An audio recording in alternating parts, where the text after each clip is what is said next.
여기에는 이제 신명기 법전이라고 해서 가장 핵심적인 부분을 다루는 그 파트가 있다고 말씀드렸습니다. 그 부분이 신명기 이제 12장에서 26장까지인데 굉장히 이제 핵심적인 부분이고 또 중요한 부분이라고 말씀드렸습니다. 신명기 12장부터 시작된 이 신명기 법전은 이제 오늘 본문인 26장에서 마무리가 되고 있는데요.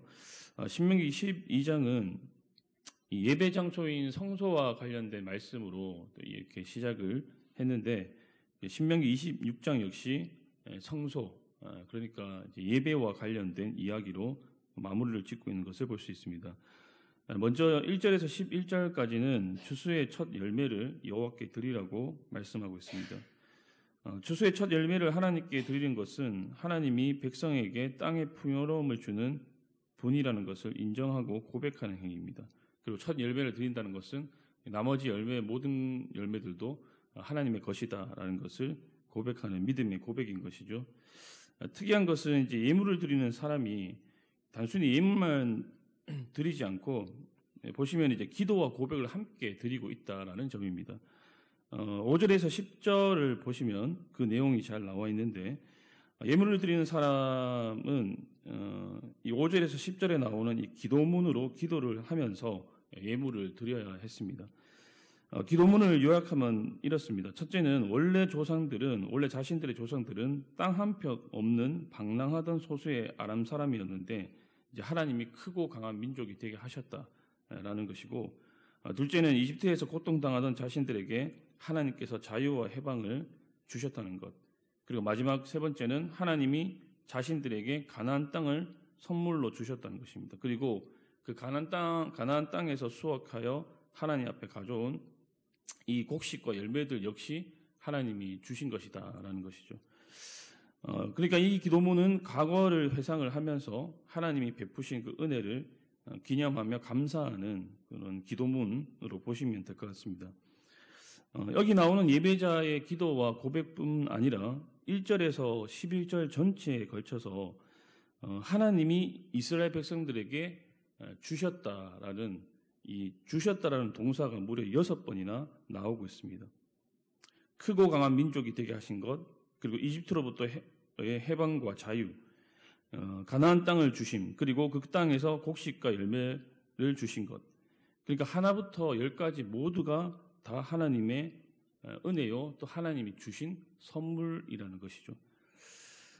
사랑하는 여러분, 우리 역시 우리 삶의 모든 것, 그리고 하나부터 열까지 하나님이 주신 선물입니다. 그러나 우리는 이것을 종종 망각할 때가 있는 것 같습니다. 너무 열심히 살다 보니까, 너무 수고하고 고생하다 보면 지금의 결과가 나의 고생과 수고와 노력의 대가라고 생각하기가 쉽다는 것이죠. 물론 지금 저와 여러분들이 누리고 있는 많은 것들은 저와 여러분의 피와 땀과 또 수고의 또 고생의 결과물입니다. 하지만 그 피와 땀을 흘릴 수 있는 건강과 또 의지와 마음을 주신 분이 궁극적으로 하나님이시라는 것을 우리가 인정한다면 또 모든 것이 하나님의 선물이라고 우리가 고백하지 않을 수가 없는 것이죠. 그런가 하면 우리가 현재 누리고 있는 모든 것들이 하나님의 은혜요, 또 하나님의 선물임을 아는 사람은 하나님께 자신의 물질을 드릴 뿐만 아니라 다른 사람과도 그 물질을 기꺼이 나누는 삶을 산다는 것입니다. 그것이 12절에서 15절 말씀에 나오고 있는데요.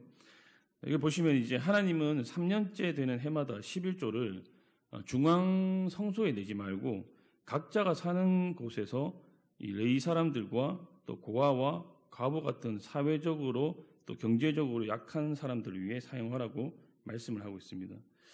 원래 매년 11조를 이렇게 성소에다가 내는데 3년째 되는 해는 성소에다가 내지 말고 그 돈을 가난한 자들을 위해서 쓰라는 것이죠. 당시 이 3년째 11조는 해도 그만이고 안 해도 그만인 그런 규례가 아니었습니다. 바로 11조처럼 반드시 해야 하는 종교적인 의미였습니다. 그리고 이 3년째 11조를 드리는 사람은 그것을 드릴 때 외워야 하는 또 기도문이 있었는데 방금 말씀드렸듯이 이제 첫 열매를 드릴 때 외웠던 그 기도문처럼 비슷한 또 기도문이 있었습니다. 오늘 본문 13절부터 이제 그 기도문이 나와 있는데 이 기도문을 살펴보시면 3년째 11조를 성물이라고 표현하고 있는 것을 우리가 볼 수 있습니다. 13절인데요. 제가 읽어드리겠습니다. 내가 성물을 내 집에서 내어 레이인과 객과 고와 가부에게 주기를 주께서 내게 명령하신 명령대로 하였사오니. 자, 여러분들 이것은 여기서 3년째 되는 11조를 성물이라고 하는 것은 매년 성소에 들여놓는 11조만 거룩한 것이 아니라 바로 가난한 자들을 위해서 기부를 하는 이 11조도 어떻습니까? 거룩하다는 뜻이죠. 헌금으로 드리는 것이든 가난한 자들을 위해 사용하는 것이든 둘 다 똑같이 하나님 앞에서 거룩한 예물, 그러니까 성물이라는 것입니다. 이처럼 가난한 자들과 약자들을 보살피는 일은 하나님이 그의 백성들에게 요구하시는 거룩한 의무인 것이죠.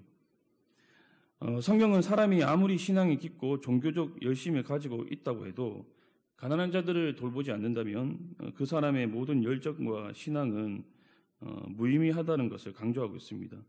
참된 경건은 사람에게, 특히 사회적, 경제적 약자나 가난한 자에게 바로 자비와 긍휼을 베푸는 것이다 라고 우리에게 말씀을 하고 있죠. 야고보서 1장 27절도 우리에게 이렇게 말씀합니다. 하나님 아버지 앞에서 정결하고 더러움이 없는 경건은 곧 고아와 가부를 그 환난 중에 돌아보고 또 자기를 지켜 새 속에 물들지 아니하는 이것이니라. 그리고 여러분들 없는 자들에게 나누는 것은 모든 것이 하나님의 은혜요 선물임을 알면서 또 고백하는 자에게 반드시 나타나야 하는 그런 반응인 것이죠. 자, 마지막으로 또 16절에서 19절은 결론 부분인데 이제 신명기 전체를 요약하고 있습니다. 신명기 법전의 시작, 신명기 12장 1절에서는 이렇게 말씀으로 시작을 하고 있어요. 주 너희 조상의 하나님이 너희에게 차지하게 하신 땅에서 너희가 지켜야 할 규례와 법도는 다음과 같다 라는 말씀으로 시작을 해서 신명기 12장에서 26장까지를 통해서 신명기 12장 1절에서 이야기하는 규례와 법도가 무엇인지를 우리들에게 굉장히 구체적으로 그리고 실생활에 아주 밀접하게 연결시켜서 길게 모세가 설명을 했습니다. 그리고 마무리를 지으면서 이 지금까지 설명한 규례와 법도 그리고 율법을 모세는 지켜 행하라라고 다시 한 번 더 강조하고 있습니다. 사랑하는 여러분, 하나님의 백성으로 산다는 것은 무엇을 의미하는 것일까요? 그것은 하나님을 사랑해요라고 고백하는 것처럼 어떤 감성적인 것이나 아니면 감정적인 것이 아닌 것 같습니다. 그리고 추상적인 것도 아닌 것 같습니다.